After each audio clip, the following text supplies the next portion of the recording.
In this Tarkir Dragonstorm draft guide, I will be providing you with all of the information you need to know before diving into the format.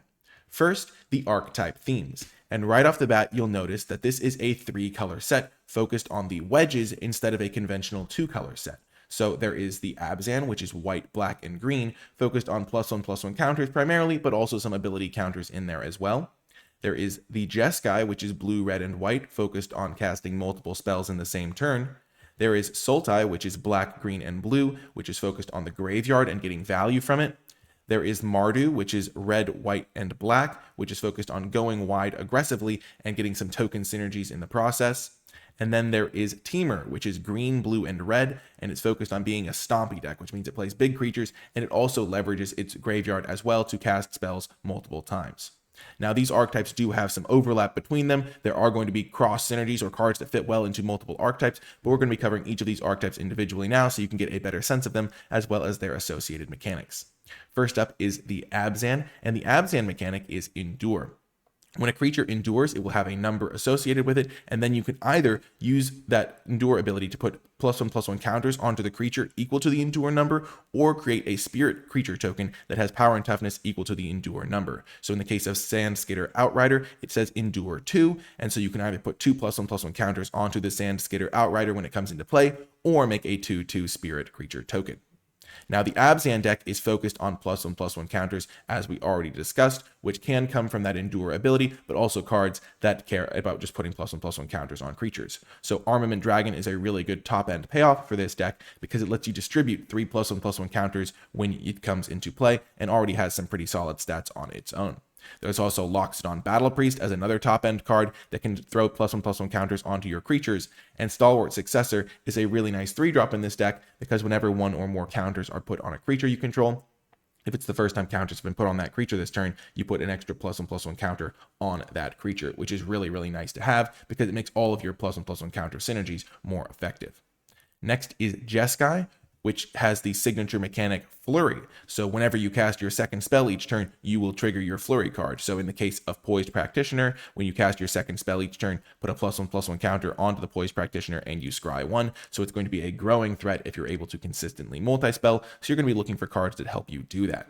Now, Jeskai has some really powerful cards that have the prowess mechanic as well. So Jeskai Brushmaster really rewards you for specifically casting a bunch of non-creature spells in a turn because Double Strike gets really amplified when you start casting multiple spells. So a 4-mana 2/4 Double Strike is pretty solid already, but if you can cast a few spells in a turn, this card can almost one-shot your opponent if you can add substantial stats to it during your turn.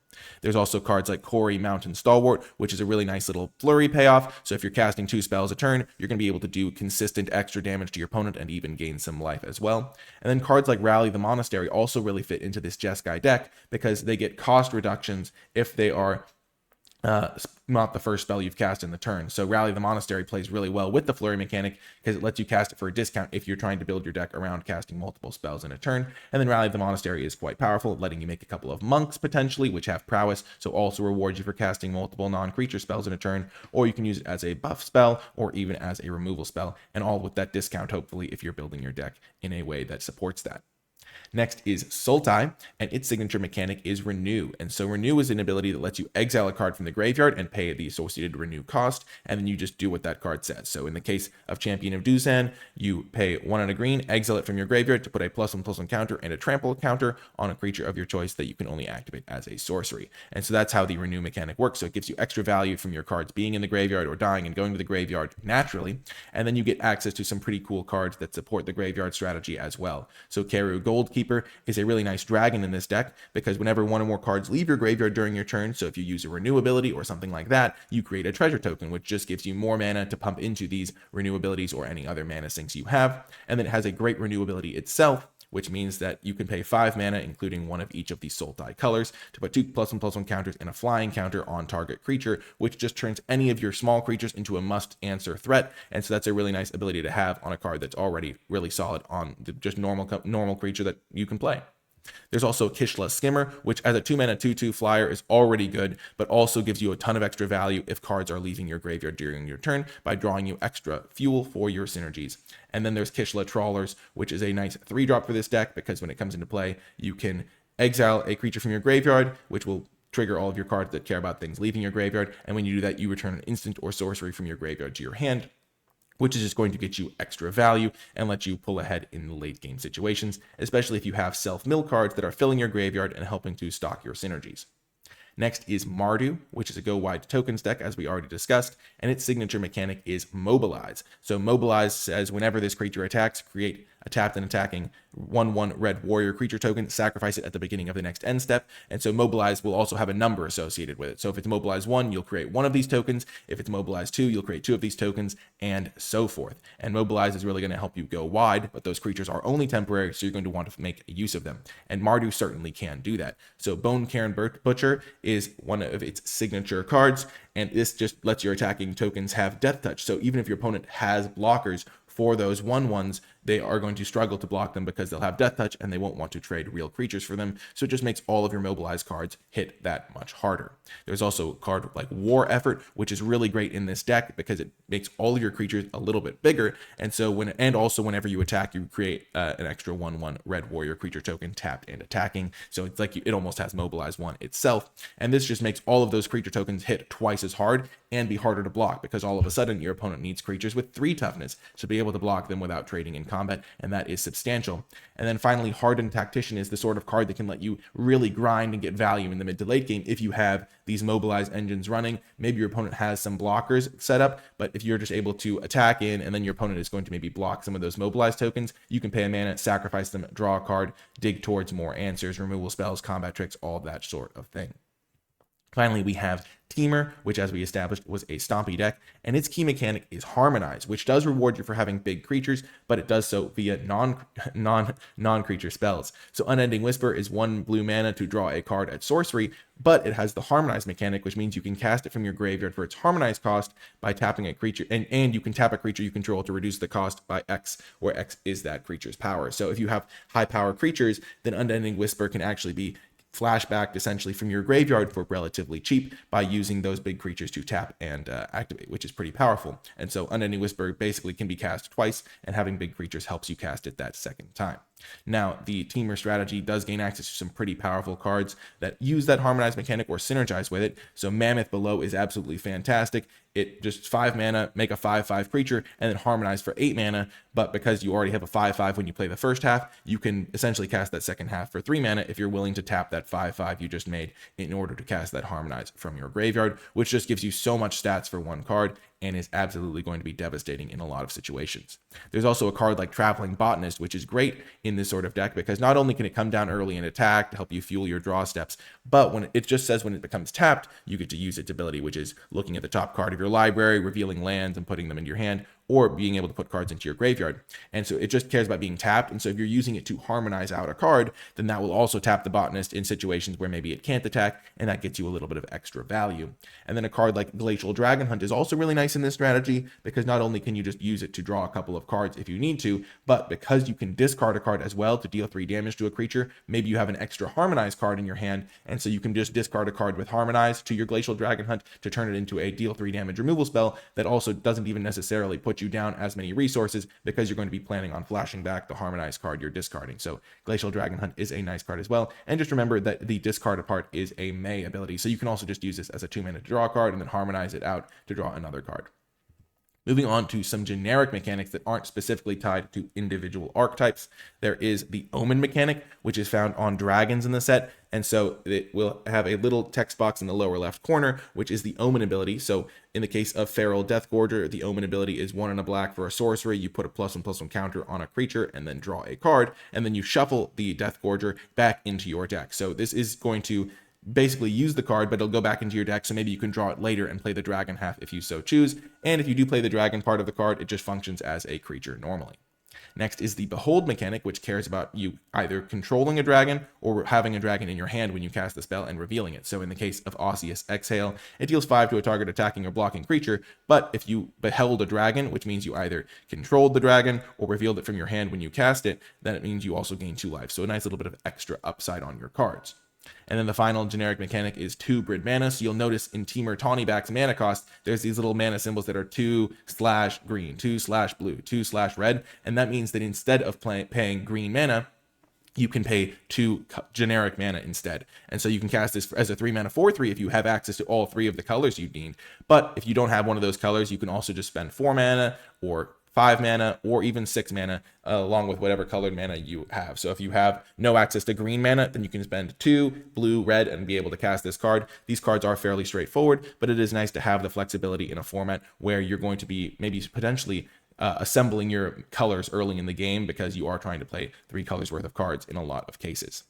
Moving on to some draft strategy and how you'll want to draft in a format that is 3 colors. And the first thing is that mana fixing is key. There are tons of powerful cards like the cards we've already covered, and also things like Sonic Shrieker, Skirmish Rhino, Jeskai Shrinekeeper, and tons of cards at higher rarities that are very powerful reasons to want to play multiple colors and 3 colors specifically.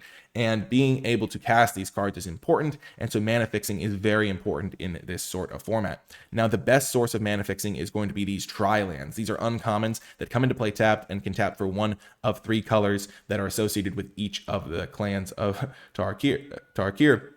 And these cards should not be underrated. They're very, very powerful. They're worth taking highly because they unlock your entire deck with just 1 land, which is really, really powerful. And the ability to add an extra mana source to your deck with your land slot is really great, because then you don't have to waste slots in your actual deck, and the spell slots being that are really important to your deck on putting mana fixing into those slots. There is also a cycle of 10 gain lands in this set. There's a special slot in the pack that is almost always going to be a gain land. So in the basic land slot, most of the time it's going to be one of these 10 gain lands. And so you'll be able to find these as mana fixing that also gains you a little bit of life to buy you some time to enact your strategy. But these are also high picks, and they're important to your strategy because you want to be able to get that mana fixing as much as possible into your mana base directly, instead of having to invest resources in spells to fix your mana. And so these cards are going to be very important as well. And there is also these are the common fixing available as well. There is Evolving Wilds, which is going to be a very important land that can fix your mana, so that's going to be a common that you're going to want to prioritize for your fixing. There's Embermouth Sentinel and Dragonstorm Globe as colorless sources of fixing. They're a little bit on the weaker side, but you can definitely put them in your deck if you need the fixing. And then green gains access to Sagu Wildling, which does have that Roost Seek Omen ability to get basic lands, and then Roamer's Routine. And these are just all at common, and so you'll be using these frequently to fix your mana. Of these, Evolving Wilds is definitely one to prioritize because, again, it does come in that land slot, so you don't have to mess with your spells to put the mana fixing into your deck. There's also a cycle of devotees in this format, so 1 for each of the clans. And so when you are in that clan, these cards should go up a little bit in your pick order if you think they'll support your strategy, because and if you need the fixing, because they are going to make it easier to cast your spells. Now, some of them are also just totally fine cards to put into your deck, even if you're not that specific clan. But the mana fixing is going to be especially helpful and a reason to include them in your deck if you are playing that particular clan. Now, there is another aspect of drafting a 3-color set like this one, and specifically the Tarkir Dragonstorm, and that is you want to prioritize enemy colors. So white, black, blue, red, black, green, red, white, and blue, green. And I'm going to cover that why you need to draft those now. An enemy color basically means that it is not next to it another color in the color pie. So white, black, they don't go next to each other in the color wheel. White, red do not go next to each other in the color wheel, and so that's an example of an enemy color. And the reason you would want to draft the enemy colors instead of the allied colors is because if you draft enemy colors like black, white, then it lets you potentially segue that into 2 of the potential 5 clans. So as you can see, black, white can fit into an Abzan deck or a Mardu deck. But if you draft an allied color, so black, red, it only fits into Mardu. So if you have the choice early of whether to follow up your black card with a white card or follow up your black card with a red card, following it up with the white card is going to give you a lot more flexibility, twice as much flexibility, in fact, which is just really nice to have access to. You're not going to really have to struggle to remember which colors are the enemy colors, as long as you remember that they are the ones that are not adjacent to each other. And looking at the back of a Magic the Gathering card as you're drafting, you can see a little bit of a color wheel as well. So just remember that white is going to have enemies with the colors that are not adjacent to it. Blue is the colors that enemies that are not adjacent to it, and so forth. So just keep that in mind while you're drafting, and it's going to give you a lot more flexibility and help you find the open colors a lot more often and have a lot more powerful decks as a result. Moving on to the top commons of this format. Now that you understand the archetypes and the mechanics and things like that, this will be a lot more easily understood. First up is white, And at number 1 is Salt Road Pack Beast. This card just comes into play, draws you a card very straightforward, and it costs less to cast for each creature you control, which means that if you're playing cards that have the Endure mechanic that are going to make multiple bodies with one card, if you're playing cards with the Mobilize mechanic that are going to be able to attack and then have creatures that stick around until the end of your turn, then Salt Road Pack Beast is going to come down for cheaper than 6 mana, replace itself, and just fuel any let you draw deeper into your deck to fuel your synergy. So Salt Road Pack Beast is a really nice card, and in the late game, you can just cast it for 6 mana if you need to. Next is Stormplane Detainment. This is 3 mana for a removal spell in white. Just exile an online permanent that you care about, and that's going to be really just what you need. It's a very solid removal spell, and one that you'll prioritize as a result. Then at number 3 is Fortress Kinguard. 2 mana for a 1/2. You can either put a +1/+1 counter on it to fuel any +1/+1 counter synergies you might have, or you're going to create a 1/1 spirit creature token, which is just going to help you flood the board, go a little bit wide, and fuel any token synergies you have. So it's a nice little flexible 2-drop that comes with good stats, and even though it's relatively simple, it's a nice card to prioritize. Next is blue, and at number 1 is Sibzig Appraiser. So 3 mana for a 2/1. You get to look at the top 2 cards of your library, put one into your hand and the other into your graveyard. So it just gets you a nice little 2-for-1, good value right off the bat, even fills your graveyard a little bit, and comes with some card selection. This card is excellent and one that you're going to want to take highly. Next is Dispelling Exhale. So it's a 2 mana counter unless they pay 2, which is a little bit weak because it doesn't scale that well into the game. But if you Behold a Dragon, it's a counter unless they pay 4, which does scale a lot better into the game. And so as long as you have a couple of dragons in your deck, this card is going to be able to compete at most stages of the game. And it's really solid in the early turns, which is when you most care about having these 2 mana counters a lot of the time, because you're trying to stop your opponent from curving out with these situational spells. And so once you get to the late game, hopefully you have some card advantage to maybe negate the downside to some degree of having a card that maybe falls off. And then at number 3 is Durgar Island Dragon. If you want to be playing these Dispelling Exhales, you will want to have a couple dragons in your deck, and the Island Dragon is a nice one because its Omen Skimming Strike is going to be pretty useful for helping you double spell, trigger prowess for your Jeskai decks, just tap down your opponent's creatures and buy you some time in your Sultai decks, and then being a big creature for your Teamer decks as well that you can just cast at some point if you have some mana ramp or just get to 6 mana naturally. And so the Durgar Island Dragon being useful for Behold synergies is also nice, and so overall a really reasonable card and one that you should be prioritizing a little bit in your blue decks. Next is black, and at number 1 is Dragon's Prey. So 3 mana, you can destroy target creature, and if it's a dragon, you have to pay a little bit more, but by the time they're playing dragons, you'll have some extra mana lying around usually, and so just the fact that this is a very efficient removal spell that's easy to cast with just a single black pip at instant speed makes this a high priority. Next is Caustic Exhale. So if you don't have a dragon, it's 2 mana to give something -3/-3 at instant speed, which is totally reasonable. But if you do have a dragon, you can do this for just 1 mana, which is absolutely super powerful and is going to be a reason to want to have a dragon in your deck if you do have some Caustic Exhales.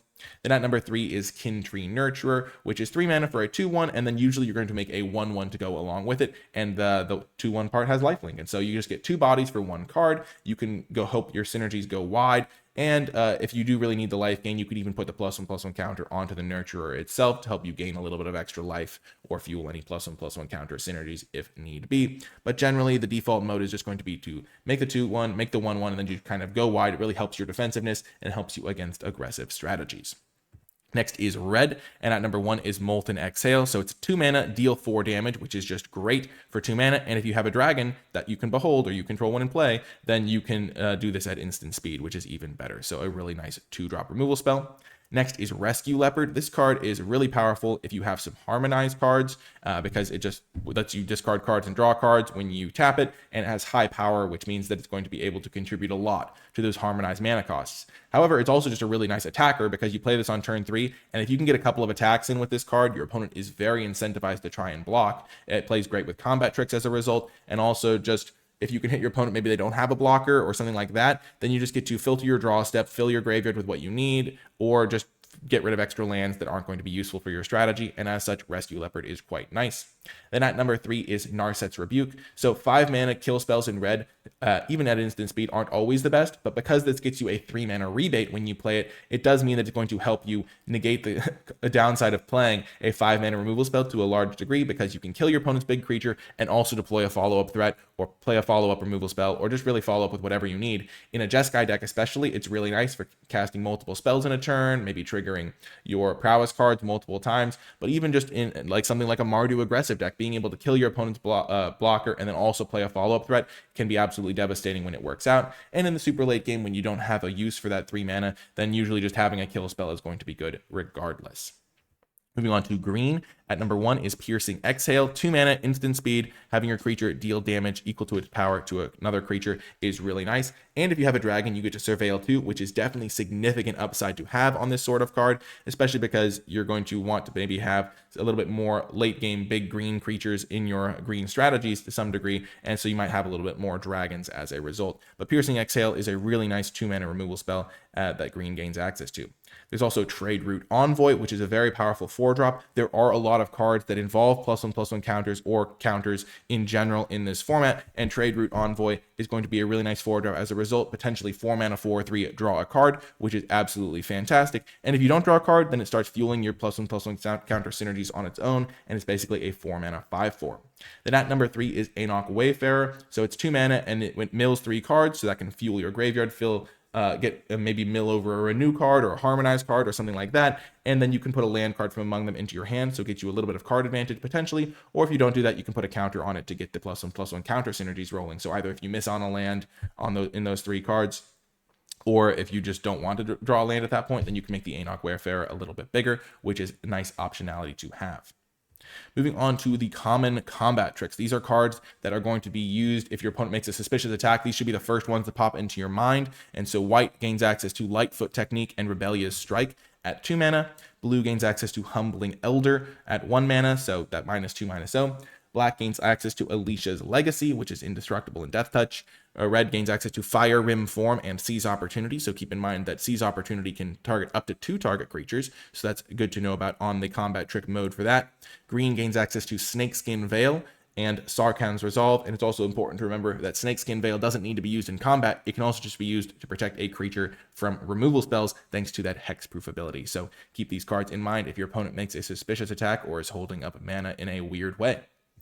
Finally, there are the power rankings, so check the pinned comment for power rankings on the colors and the archetypes themselves, just so that they can be as reliable as possible, but those are going to be found in the pinned comment down below.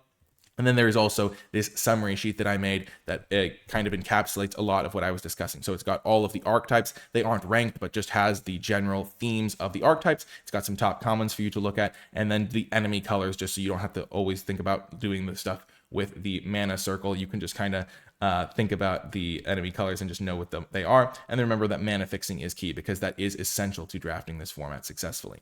That is going to do it for this video, though. Thank you so much for watching. Remember to hit the thumbs up button, subscribe, and comment if you have any questions or feedback. And to let me know you made it all the way to the end of the video, leave #DragonDrafter in the comments section down below. I hope you enjoyed the video, and I will see you on Tarkir.